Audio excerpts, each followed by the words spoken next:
أعوذ بالله من شر الشيطان الرجيم بسم الله الرحمن الرحيم إن الله وملائكته يصلون على النبي يا أيها الذين آمنوا صلوا عليه وسلموا تسليما اللهم صل على محمد وعلى آل محمد وسلم اللهم صل على محمد وعلى آل محمد وسلم أما بعد فالسلام عليكم ورحمة الله تعالى وبركاته إخواننا الأعزاء alhamdulillah mi an balimaw fo ni wagati kɔnɔ ka bɛɛ lajɛlen don kiramantonya la ka dugawu kɛ bɛɛ lajɛlen ala k'an ka hamiw nɔgɔya ala k'an ka laɲiniw sabati ala k'an ka jɔrɔko bɛɛ lajɛlen nɔgɔya yarabi an bɛ kalo min magɛnna ni o ye seliba kalo ye an bɛ ala taala dari ala ka don an gɛrisigɛ la ala ka don an gɛrisigɛ la alhamdulillah tanga ɲini kɛni kɔfɛ ala taala fɛ ka bɔ sitana tɔrɔ ma an bɛ ko daminɛ ni ala taala tɔgɔ barikama ye masa min n'o y'a daminɛ n'o b'a laban min ye danni kɛ wa n'a bɛ fagali kɛ wa n'o fana bɛ taa anw ɲininka an ka kitiw la lahara a n'an ka ko kɛtaw la donc an bɛ ko daminɛ n'o masa tɔgɔ barikama ye o tɛmɛnen kɔfɛ an bɛ kisi ni nɛɛma an b'o ɲini ala taala fɛ ko dumi an ka kira muhamadu sallallahu alaihi wa alihi wa sallam o min kɛla an ka diɲɛlatigɛ sababu ɲuman ye o min kɛla adamadenw ka kanda sira ɲuman ye ka di bɛɛ lajɛlen c'est à dire o min kɛla adamadenw ka kanda sira ye donc an bɛ o ala in barikada ko ala ba in fo o min ye kira di an ma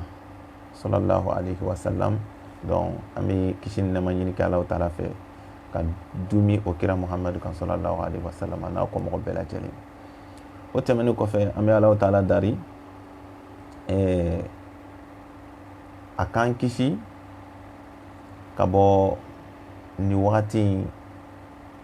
bana min bɛ an kunna a ka an kisi ka bɔ ale bana tɔɔrɔ ma a ka silamɛ jamana bɛɛ lajɛlen kisi mɔgɔ fɛn fɛn ni wagati kɔnɔ ni coronavirus bana ni a y'o sɔrɔ an bɛ ala taala dari ala k'o kisi ka bɔ ni bana tɔɔrɔ ma wa a yɛrɛ fana kɛla sababu ye ka silamɛ ɲuman minnu fana ni olu nin tola a ko da fɛ an bɛ ala taala dari ala ka yafa u ye ala k'u dayɔrɔ sumaya ayiwa minnu yɛrɛ b'a bolo ni silamɛw don ni silamɛw tɛ an bɛ ala taala dari ala k'olu ɲuman bɔ a la donc ni de ye diɲɛlatigɛ ye fo adamadenw ka faamu k'a dɔn k'a fɔ ko ala taala bɛ ko dama kɛ jɔn na wagati dɔw la dɔ bɛ kɛ lajarabili ye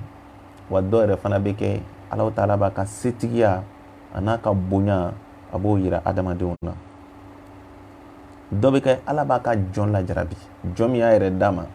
a bɛ gbɛlɛya dɔw da i kan wa a bɛ ko gɛlɛn dɔw da i kan k'a filɛ i bɛna mun kɛ i bɛ mun fɔ k'i ka limaniya teste ka filɛ ala b'o kɛ jɔn na wagati dɔ la a bɛ jɔn yɛrɛ fana k'i lajarabi k'a ka setigiya fana yiri la ni o bɛ kɛ ni bana gbɛlɛn dɔw nali i n'a fɔ an bɛ nin période min kɔnɔ coronavirus bana diɲɛ bɛɛ lajɛlen ye seko kɛ mɔgɔ ma se ka fila sɔrɔ a la donc ala y'a yira n na ko ale ala taala de bɛ yen masaya bɛɛ bɛ bɔra ale ala taala ka masaya de kɔnɔ masaw bɛɛ y'o seko kɛ si ma se ka fila sɔrɔ a la les pays plus puissants bɛɛ y'i seko kɛ tel que an ko jamana minnu développé ni Chine Amérique tant continent bɛɛ y'i seko kɛ si ma se ka ɲɛ sɔrɔ a bana ko ma donc ala bɛ nin kɛ a ka jɔnw na ka yira an na hali n'a taara sɔrɔ ko a bana sababu a kɛla jɔn dɔw le ye hali n'a bana sababu kɛla jɔn dɔw le ye mais ala yɛrɛ bɛ jɔn dɔw bila ka ko dɔw kɛ lizalika a bɛ kuranna aya dɔw d'a ma ba'da al-isti'aza wal basmala ala taala b'a fɔ an ɲɛna inna allaha la yughayyiru ma bi qawmin hatta yughayyiru ma bi anfusihim ko dɔw bɛ yen jɔnw gbɛlɛya modèle dɔ ala taala bɛ a la aw kan ka taa bɛn a yɛrɛ jogo ma wa ma rabbuka bizalamin lil abid ala y'o de fɔ kira muhamadu sallallahu alaihi wa sallam wa ma arsalnaka illa rahmatan lil alamin kira cikun kɛla jɔn ma nɛɛma ni hɛrɛ de ye kira cikun kɛla jɔn ma nɛɛma ani hɛrɛ ala tilala kana diverse gɛrɛ la tugun wa ma rabbuka bizalamin lil abid ala taala tɛ mɔgɔ tɔɲɔ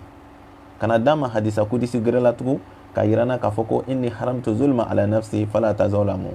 ala y'o yira adamadenw na ale ye mɔgɔ tɔɲɔ a y'o haramuya ale yɛrɛ Alahu Taala kan ka yira jɔnw fana la a kana ɲɔgɔn tɔɲɔ man ɲi o kɔnɔna na ni gbɛlɛya dɔ nana adamadenw sɔrɔ an yɛrɛ kan k'an yɛrɛ ɲininka mun de kama nin ye anw sɔrɔ an tɛ siri kɔ ka Alahu Taala ka kumakanw lajɛ est-ce que Ala ye nin la anw kan gansan wa an yɛrɛ kan k'an yɛrɛ ɲininka o ko ninnu na lizalika Ala ko ale tɛ jigin kana fɛn dɔw wuli ka bɔ an kan dɛ an yɛrɛ de bɛ dɔw wuli ka bɔ anw kan i y'a ye parce que Ala ye diɲɛ dan ka nɔgɔya bila a kɔnɔ mais nɔgɔya n'o condition de b'a la o i ka ye o le mɔgɔ minnu b'a fɔ ko Alahu Taala bɛ mɔgɔ tɔɲɔ Ala tɛ mɔgɔ tɔɲɔ Ala y'o bɛɛ ko fɔ kuranɛ kɔnɔ net mɔgɔ minnu sabatini b'o kan o y'a lɔn k'a fɔ k'i bɛ kafiri ye i ka kuma nɔfɛ ko Ala de ye tɔɲɔli fɔlɔ Ala de ye mɔgɔ janfa fɔlɔ walima Ala de ye tɔɲɔ fɔlɔ mɔgɔw b'o fɔ i n'a fɔ kafiri dɔw b'o fɔ u ka dɔnkiliw kɔnɔ walima munafiku dɔw b'o fɔ u ka dɔnkiliw kɔnɔ u ka wari ɲini sira kan ko tɔɲɔ fɔlɔ la c'est à dire ko janfa fɔlɔ la Alahu Taala de la kafiri dɔw b'o fɔ u ka kumaw kɔnɔ i y'a ye bon ne b'a ye hakili dɔgɔya de b'u bila kuma la walima lɔnni dɔgɔya walima faamu yɛrɛ dɔgɔya o de b'u bila a la sinon mɔgɔ min hakili ka bon mɔgɔ min hakili b'a yɛrɛ ma lɔnni bɛ mɔgɔ min na mɔgɔ min bɛ karamɔgɔw lamɛn ni faamuya ye a tɛ sɔn ka nin fɔ i y'a ye donc gbɛlɛya dɔw bɛ yen Alahu Taala b'a la jɔnw kan u yɛrɛ jogo kama ani u kɛcogo yɛrɛ kama fo jɔnw ka lɔn k'a fɔ ko tɔɲɔli adamadenw ka hakɛ ni o jasila jamana o jamana na Alahu Taala tɛ hɛrɛ kɛ jɔnw ka c'est à dire ni jɔnw tɔɲɔna c'est à dire Ala ka dugukolo kan ni faamaw ni olu ye dɛsɛbagatɔw tɔɲɔ à chaque moment o bɛ kɛ yɔrɔ yɔrɔ Ala ka gbɛlɛya le bɛ Ala bɛ gbɛlɛya da olu mɔgɔw kan wagati bɛɛ lajɛlen na ni Alahu Taala ka diinɛ dɔgɔyala yɔrɔ o yɔrɔ i b'a ye wagati bɛɛ gbɛlɛya le fana bɛ o yɔrɔ mɔgɔw fana sɔrɔ i ka ye Alahu Taala nana ni silamɛya ye a ko kira ma wa ma arsalnaka illa rahmatan lil alamin kira nakun ma kɛ foyi ye fo kana nɛɛma se diɲɛ bɛɛ lajɛlen ma mais dɔ bɛ kabakoya ko kira nani bɛ se ka kɛ nɛɛma ye bɛɛ lajɛlen ma cogo di kira nana ni min ye kira nana ni min ye o ye jogo le ye est-ce que an b'a fɔ ko tɔgɔ ko président ma teli walima an ka ministrew ma ɲi an ka présidentw ma ɲi mun kama an b'o fɔ sabula o bɛ nafolo minnu suɲɛ jamana kɔnɔ o bɛ an ka jamana nafolo suɲɛ o bɛ tila tugun ka jamanadenw fana tɔɲɔ ka la kan donc olu mun de b'o sababuya la jogo le tɛ yen ladiriya tɛ yen teleniya tɛ yen sinon ni jogo bɛ yen ni teleniya bɛ yen baara bɛ ɲɛ o mais kira nana ka na mun de di an ma kira ko an y'an jogow ɲa d'abord ko Ala ko a tɛ mɔgɔ tɔɲɔ a ka mɔgɔ tɔɲɔ haramuya a yɛrɛ kun kan ko adamadenw ma a fana kana ɲɔgɔn tɔɲɔ est-ce que ni faama telenna ni jamana président telenna est-ce que a bɛ mɔgɔ tɔɲɔ a tɛ mɔgɔ tɔɲɔ ni tɔɲɔli banna jamana o jamana na hɛrɛ le bɛ na ye sabula bɛɛ b'i ka hakɛ sɔrɔ kira dun nana ka na mɔgɔw gɛn ka bɔ ɲɔgɔn tɔɲɔ ani ɲɔgɔn faga ani ɲɔgɔn ka hakɛ dun i y'a ye ani ka ɲɔgɔn ka hakɛw buruja c'est à dire kira nana ka na ninnu le kɛlɛ ka bɔ yen a nana ka na jogo juguya ka na o le kɛlɛ ka bɔ dugukolo kɔ kan donc lizalika Alahu Taala ko kira ma wa ma arsalnaka illa rahmatan lil alamin o le kafiriw ka kira ɲininka tuma min na kira nana ka na ka ciladenya lase k'a représenter k'a fɔ ko ale ye kira ye o kama i nana ni mun ye kira nana mun de fɔ a ko bu'istu li utammima makarimal akhlaq kira ko n cila le kana jogobaw kɔnɔ dilan kana jogo ɲumanw dafa k'o bila dugukolo kan donc ni kira nana kana jogo ɲumanw le dilan est-ce que suɲali o ye jogo ɲumanya ye o ye kelen ye mɔgɔ min bɛ walimuso tigɛ est-ce que o tigi ye jogo ɲuman ye la mɔgɔ min bɛ suɲali kɛ est-ce que o tigi ye jogo ɲuman ye la maa min bɛ jɛnɛya kɛ est-ce que o tigi ye jogo ɲuman ye mɔgɔ min bɛ mɔgɔ tɔɲɔ est-ce que o tigi ye jogo ɲuman ye la kira ko o jogo juguya minnu bɛ dugukolo kan dɛ ɲɔgɔn fagaba min bɛ yen ɲɔgɔn jolibɔnba minnu tun bɛ yen ɲɔgɔn ka hakɛ bɔsi min tun bɛ yen kira nana ka na o le ban dugukolo kan donc fɔ an y'o yɔrɔ faamu donc n'a fɔra ko kira cilikɛla nɛɛma ye bɛɛ ma bɛɛ bɛ don a kɔnɔ kafiri o silamɛ o bɛɛ lajɛlen bɛ don a kɔnɔ sabula kafiri ni silamɛ bɛɛ bɛ dɔ sɔrɔ o nɛɛma la o parce que ni silamɛ terenna ka mɔgɔ tɔɲɔ dabila kafiri cɛ bɛ kisi a tɔɔrɔ ma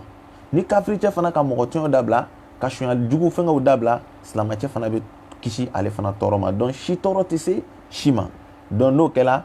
hɛrɛ bɛ na bɛn bɛ na kelenya bɛ na mais ni ninnu hakɛ ninnu jasila ka bɔ yɔrɔ o yɔrɔ toujours fagali de bɛ yen ni ɲɔgɔn ka hakɛ dun sabatila yɔrɔ o yɔrɔ fagali de bɛ yen ni ɲɔgɔn tɔɲɔ sadi sabatila yɔrɔ o yɔrɔ fagali de bɛ yen jolibɔn bɛ yɔrɔ o yɔrɔ gbɛlɛya fana bɛ yen donc ala ko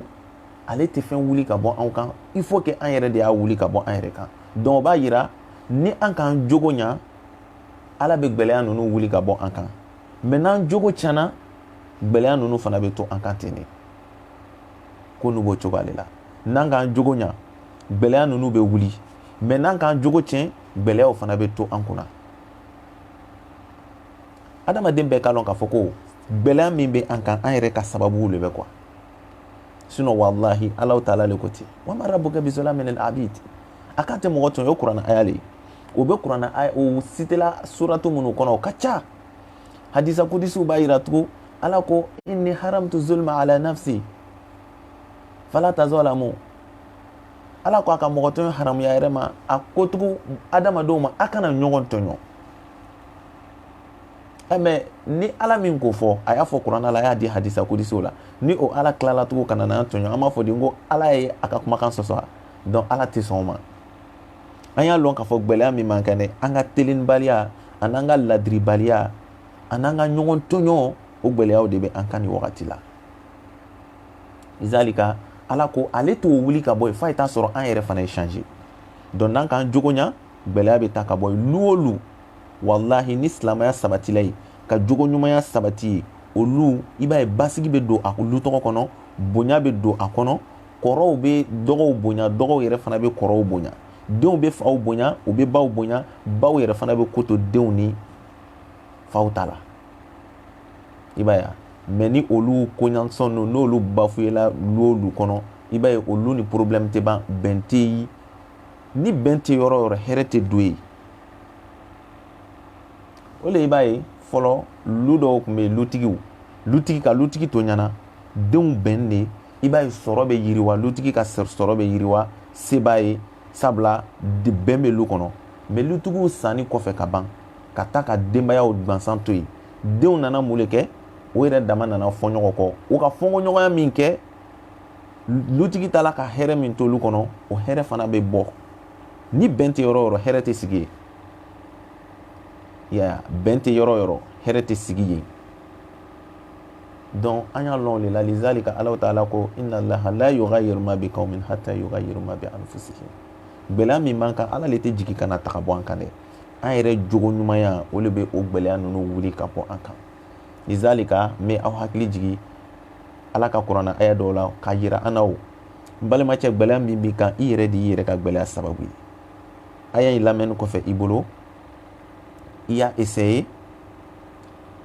ka i yɛrɛ saisi dɔɔni ka filɛ k'i yɛrɛ analyse k'i yɛrɛ ka ko la ka filɛ quoi i k'i yɛrɛ jateminɛ e de wa walima ala ye min fɔ o le tɛ tiɲɛ ye ala ko an ma kuranna aya la waman yattaqillaha yaj'al lahu makhrajan waman yattaqillaha yaj'al lahu makhrajan ala ko ni mɔgɔ o mɔgɔ ni siranna ale ala ta'ala ɲɛ ni ko gɛlɛn dɔ nana ko gɛlɛn min k'i sɔrɔ a ko ale ala ta'ala bɛ bɔda dɔ d'i ma a bɛ nɔgɔya dɔ don ko tɔgɔ la ka bɔda d'i ma ala donc lizalika aya jumɛn de bɛ n'o accompagner aya min b'a f'i ɲɛna ko ala ta'ala ko i ma o ko ni i mako bɛ ko o ko la k'i ye ale ala ta'ala dari o ala dari bɛ kɛ ka mun kɛ o y'a sɔrɔ i lala ala la wa i siranna a ɲɛ donc n'i lala la ka siran a ɲɛ donc ni ka dari a b'i sɔn donc gbɛlɛya kana wagati o wagati yaj'al laka makhrajan a bɛ bɔda dɔ d'i ma i bɛ se ka bɔ o gbɛlɛya kɔnɔ mais n'i le ma sɔn o ma don toujours i b'a ye i b'i ya problème kɔnɔ ala ko min kɛ i ma sɔn o ma donc toujours i b'a ye i b'i ka problème kɔnɔ mais exemple dɔ d'i ma denbaya b'i le bolo i denw ka ca i ka denw ma a ye don da nin fɛ a ye ko nin kɛ donc ni mɔgɔ min ko ko tɔgɔ kɛ n bɛ cadeau kɛ a ye walima ni den minnu ko ko tɔgɔ kɛ i bɛ nɔgɔya don den n'u ka ko la i denw ko bon ko an ka mɛn den dɔw sɔnna ma dɔw ma sɔn i ko a ye dan yan dɔw sɔnna ka dan yen dɔw ma sɔn ka dan yen minnu sɔnna ka dan yen o est-ce que olu minɛcogo i bolo ani minnu ma sɔn ka dan o yɔrɔ tɔgɔ la olu minɛcogo ani minnu sɔnna ma est-ce que o minɛcogo bɛ kɛ kelen ye i k'i denw ma k'a ye baara dɔ kɛ dɔw ka kɛ dɔw ma kɛ minnu ka kɛ i bɛna olu de bɛ diya i ye wa walima minnu ma kɛ olu de bɛ diya i ye donc bɛɛ y'i yɛrɛ ɲininka quoi bɛɛ kan ka jateminɛ kɛ i yɛrɛ ka kow la donc ala ni jɔn cɛ bɛ ten de mɔgɔ minnu sɔnna ala ta ma k'u yɛrɛ di ala ma olu le ko ka di ala taala ye mɔgɔ minnu ma sɔn k'u yɛrɛ di ala ma ala fana ban bɛ olu le la donc ko nin bɛ o yɔrɔ le la donc lizalika ala ko ni siranna ɲɛ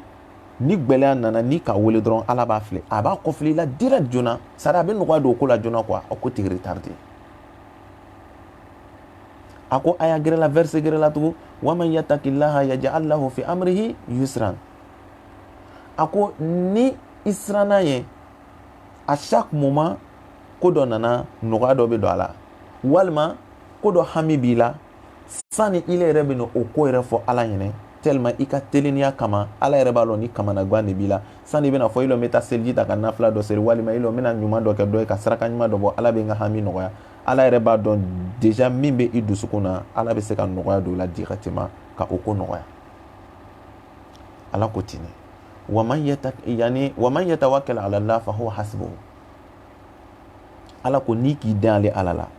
wallahi i k'i den i den yɔrɔ le la wa a tɛ bɔ i jigi kɔrɔ fiyewu i ni min ka kan chaque fois ala b'o le k'i ye exemple adamaden n'an ka filɛ mɔgɔ min ka kalan kɛ walima mɔgɔ min a ka dɔ karan a sigin ne ala dari le kan ale tɛ foyi kɛ ale bɛ ala wele le kɛ wagati bɛɛ lajɛlen na mɔgɔw bɛ to ka taa fɛ ka taa duwawu ɲini a fɛ ko karisa ye karamɔgɔba ye a bɛ duwawu kɛ mɔgɔ ye a ka duwawu bɛ jaabi n m'a fɔ mori dɔw sigin bɛ olu bɛ ala wele le kɛ dɔrɔn ka ko sigin bɛ ala wele le la ni mɔgɔw fana nana fɛ ka na o tɛgɛ jan ye ka duwawu ɲini a fɛ a ka duwawu bɛ jaabi dɔw yɛrɛ fana bɛ mɔgɔ ɲumanw de tun bɛ o fatula malgré k'u sala mais tellement o ni ala cɛ kun ka di ni i ka ala wele n'u tɔgɔ ye ala bɛ sɔn ka tawasulu minɛ i n'o cɛ k'i ka hami nɔgɔya i le ni olu mɔgɔ nasɔn ninnu différence jumɛn de bɛ aw ni ɲɔgɔn cɛ kun b'i la kunkolo b'olu la bolo b'i la bolo b'u la sen b'u la sen b'i la foyi tɛ i la ko min t'o la mais mun de k'a différence a ka ala ko o le k'a différence mun de k'a différence a ka silamɛya baara o le k'a différence parce que ala ko ale ye dan yɔrɔ dɔ la a danna ye mais ele ma sɔn ka dan ye ala ko fɛn dɔ ye haramu ye ale ko haramu to ye a ma sɔn ko haramu kɛ ko ala le ko an ye nin to yen a ko to yen ala ko fɛn dɔ kɛli ye wajibi ye silamɛ bɛɛ kan a sɔnna k'o ko ninnu kɛ a ko jala ala taala ye donc jɔn ni ala cɛ bɛ ten de différence min b'an ni ɲɔgɔn cɛ dɔrɔn f'i y'a lɔn de k'a fɔ ko cɛ dɔ sɔnna ala ta le ma ka ala ta kɛ k'a yɛrɛ di ala ma donc dusukun bɔla étape par étape étape par étape parce que ni jɔn wolola n'ala ka adamaden bange ka na dugukolo kan i balikuyani kɔfɛ i commencer ka batow kɛ i b'a ye ni bɛ étape min na mun de bɛ se ka changer ka bɔ o étape tɔgɔ la a bɛ fɔ o étape ma nafsul amaratun bisu'i i n'a fɔ lɔnnibagaw b'a fɔ an ɲɛna cogoya min na ko dusukun bɛ tilan ka taa étape 3 étape fɔlɔ o ye nafsul amaratun bisu'i i b'a ye o wagati ka jɔn to niveau dɔ la foyi ma da ni ye tiɲɛni kɔ tiɲɛni de ka da ni ye dɔrɔn chaque fois tiɲɛni de ka d'ale ye i ka ye non chaque fois tiɲɛni de ka d'ale ye donc ka to la mun de bɛ se ka changer ka bɔ o la ala bɛ adamaden lɔn ala k'a dɔn k'a fɔ ko a k'an dankan in n'a bato donc fɛn min bɛ se k'an ka bato laɲa an bolo o kɛli o c'est à dire k'o ko dilan ka d'an ma o kɛli wajibi le ye ala taala kan lizalika ala ka sun dan a ka sun bila a ko sun o bɛ mun ɲa an ye a ko ya ayyuhal ladzina amanu kutiba alaykumus siyam kama kutiba alal ladzina min qablikum la'allakum tattaqun ala ko alu minnu limaniyala n ka sun wajibiya kan i n'a fɔ a wajibila fɔlɔmɔgɔw kan cogoya min na ko ni a ye sun don la'allakum tattaqun ko n'a ka sun dɔ dɔrɔn a bɛ siran Alahu Taala ɲɛ sun bɛ kɛ sababu ye a bɛ siran Alahu Taala ɲɛ donc o kɔrɔ le Ala ka fɛn dɔ d'i ma n'i k'o kɛ o fɛn o bɛ kɛ sababu ye ka dɔ fara i ka limaniya kan k'i ka limaniya jidi pour que i dusukun bɛ étape min na dɛ a ye se ka yɛlɛmɛ ka bɔ o nafsul amaratu bisu'i la ka taa nafsul mutma'inna la c'est à dire a ye taa basigi hakili kɔnɔ ni Ala ko fɔla o wagati i bɛ sɔn n'a bɔra nafsul amaratu bisu'i la a bɛ taa nafsul mutma'inna donc ni dusukun yɛlɛmɛna ka bɔ nafsul amaratu bisu'i la ka na nafsul mutma'inna la i b'a ye wagati o wagati ni Ala ko fɔla dɔrɔn a bɛ sɔn a ma i ka yen nɔ wagati o wagati ni a ka Ala ko mɛn ten dɔrɔn o le bɛ diya nin ye o le bɛ diya dusu ye a dusu bɛ faga ten ka bɛn Ala ko le ma hali ni selilɛri sera selilɛri tɛ tɛmɛ a kan a bɛ wuli a bɛ taa seli hali ni sitana ko a bɛ na ɲagami cogo cogo a b'a yɛrɛ bɔsi o la donc o bɛ kɛ ni étape jumɛn le mun le bɛ se k'i bɔ o étape juguba in na ka na ni i ye étape ɲuman na i ka seli ani ka nafila seli ani ka sundo sunnafila do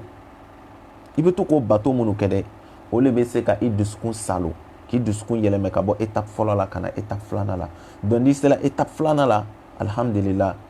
i bɛ Ala fo sabula Ala tɛna sɔn i bɛ seri kɔ bele sabula dusukun lamina Ala ko la donc ni Ala ko fɔla dɔrɔn ale bɛ lagamiya ni Ala ko le a bɛ lagamiya ni sundo le a bɛ lagamiya ni nafila seli le donc i bɛ t'o la tugun i bɛ Ala bato kɛ ka Ala bato kɛ ka Ala bato kɛ toujours i bɛ nafilaw seli toujours i bɛ sun don toujours i bɛ nafilaw seli toujours i bɛ sun don toujours i bɛ Ala ta kɛ i bɛna t'o la dusukun bɛna na yɛlɛmɛ ka bɔ nafsul mutma'inna la ka taa nafsul lawama o ye étape sabanan le donc ni mɔgɔ sela o ma ka ban dɔrɔn a banna ale yɛrɛ tɛ foyi ye dɔrɔn Ala ko foyi t'a intéressé Ala ko le b'a intéressé dɔrɔn donc chaque fois n'ale ka ɲuman dɔ kɛ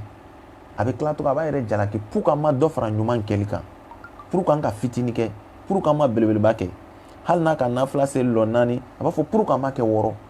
ou bien n'a ka 6 seli pour que an ma kɛ 4 toujours a b'a yɛrɛ jalaki quoi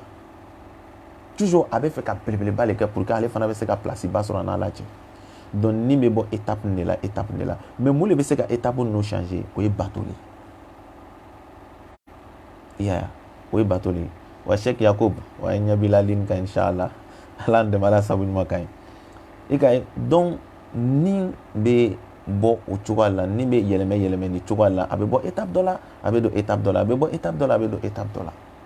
donc fo jɔnw k'a lɔn k'a fɔ Ala k'an dan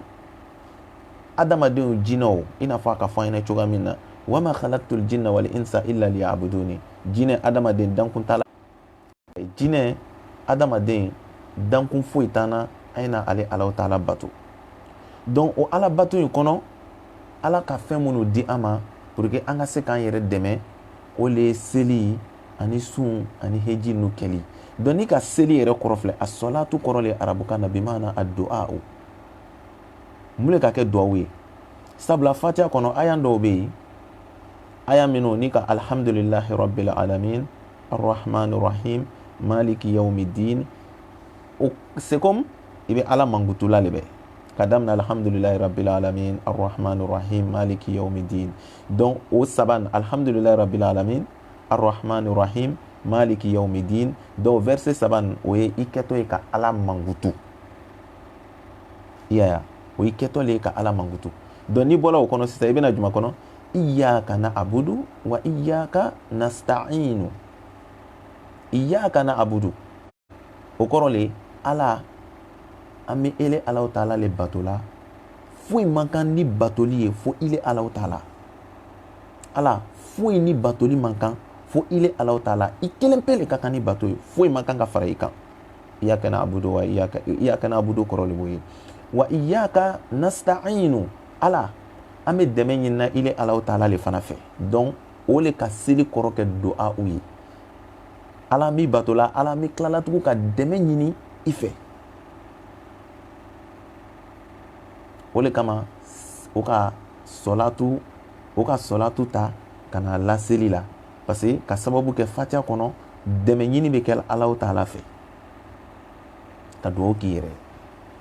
Ala dɛmɛ tɛ ɲinina foyi fɛ foyi ni dɛmɛ ɲini ma kan c'est à dire Ala ma kan ka dɛmɛ ɲini fɛn wɛrɛ fɛ fo ile Alahu Taala o de iyyaka na'budu wa iyyaka nasta'inu kɔrɔ filɛ iyyaka wa iyyaka nasta'inu dɔw kɔrɔ le b'o ye ala an bɛ dɛmɛ ɲini na ile Alahu Taala fɛ fɛn foyi tɛ yen ko o ni an kan ka dɛmɛ ɲini min fɛ ka tɛmɛ ile Alahu Taala kan fɛn foyi le tɛ yen an kan ka dɛmɛ ɲini min fɛ ni ile Alahu Taala tɛ ile Alahu Taala kelen pe de ka kan k'an ye dɛmɛ ɲini i fɛ c'est-à-dire iyyaka na'budu wa iyyaka nasta'in kɔrɔ le b'o ye ahdina siratal mustaqima ala sira min n'an ma kan n'o ye silamɛya sira ye dɛ an sabati a kan ala kana bɔ an ka silamɛya sira in kan dɛ ala an sabati a kan o ye i bɛ ala darila le donc o le ka seli kɔrɔ kɛ ko duwawu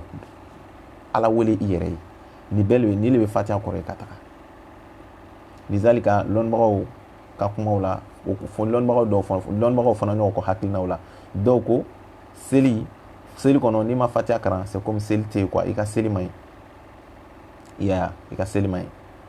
donc seli tɛ se ka ɲɛ en tant que ni fatiha t'a kɔnɔ voilà donc a b'o cogoya de la sabula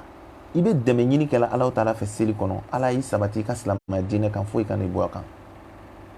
siratal ladhina an'amta alayhim ghayril maghdubi alayhim waladdallin ala an bila mɔgɔ ka sira kan an sabati mɔgɔ ka sira kan mɔgɔ minnu ni ele Alahu Taala ka nɛɛma kɛ u ye ka tɛmɛ i ka wali ɲumanw ele Alahu Taala yɛrɛ teriw i ka nabi ɲumanw ani ka kiraden minnu n'i ko ci olu tɛmɛna sira ɲuman min fɛ dɛ ala an sabati o sira kan ala kana an b'o sira kan fiyewu ghayril maghdubi alayhim waladdallin ala kana an bila mɔgɔ ka sira kan mɔgɔ minnu ni ele Alahu Taala dimina olu kɔrɔ minnu bana ele Alahu Taala tama minnu ki ele Alahu Taala sɔsɔ minnu bana i ka sira ma ala kana an bila olu ka sira kan fiyewu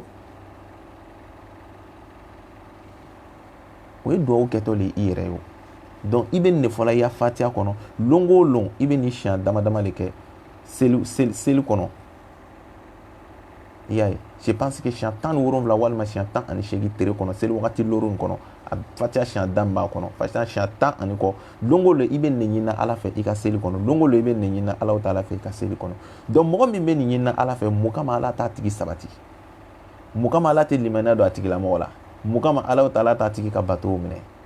donc lizalika ala ko inna salata tanha anil fahsha'i wal munkar ala ko seli ni mɔgɔ min ye seli kɛ k'a kɛ ka ɲa a kɛcogo ɲuman na ko o bɛ kɛ sababu ye k'i jogo ɲa k'i bɔ jogo kolon na k'i bila jogo ɲuman kan a b'i bɔ jogo jugu la k'i bila jogo ɲuman kan a ko n'i ka sun dɔ bɛ kɛ sababu ye i bɛ siran ale Alahu Taala ɲɛ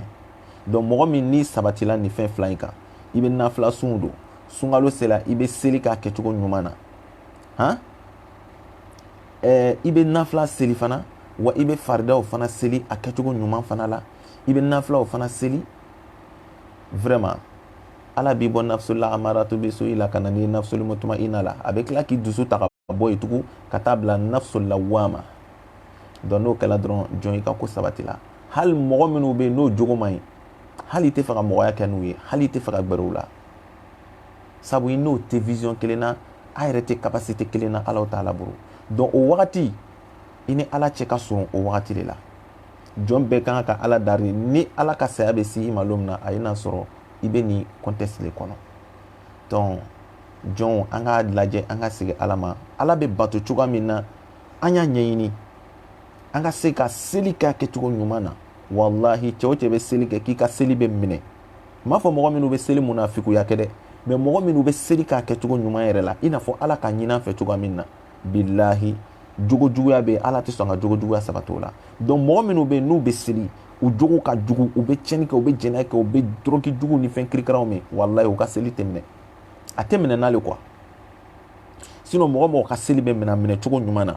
wallahi ala tɛ kuma fɔ an ye ko min c'est à dire ala tɛ fɛn fɔ an ye kuranɛ kɔnɔ ko min ko siga bɛ sɔrɔ a la quoi et seli na kun y'an jogo ɲani de ye mais pourquoi i bɛ seli san complet san 20 kɔ i bɛ seli la hali bi jogo juguya kelen min n'i wolola n'a ye i denmisɛnnin ma hata fo ka taa se saya ma o jogo juguya kelen b'i la donc i kan k'i yɛrɛ ɲininka est-ce que i ka seli bɛ ɲana est-ce que i ka seli bɛ kɛla kɛcogo ɲuman na donc il est temps que adamaden an y'a dɔn k'an bɛɛ bɛ sa wallahi an bɛɛ bɛ sa kullu nafsin za'iqatul maut innal mauta alladhi tafiruna minhu fa innahu mulaqikum saya t'i to i kɛ milliardaire ye saya t'i to i kɛ jamana président ye saya t'i to i kɛ ministre ye wallahi saya tɛ jɔn to i k'a fɔ ko se b'i ye n'a sili ma longolo dɔrɔn a b'i ta tewu ka taa n'i ye miliyari tɛ t'i nɔfɛ i ka mobili tɛ taa i nɔfɛ i ka villa tɛ taa i nɔfɛ i ye min kɛ dɔrɔn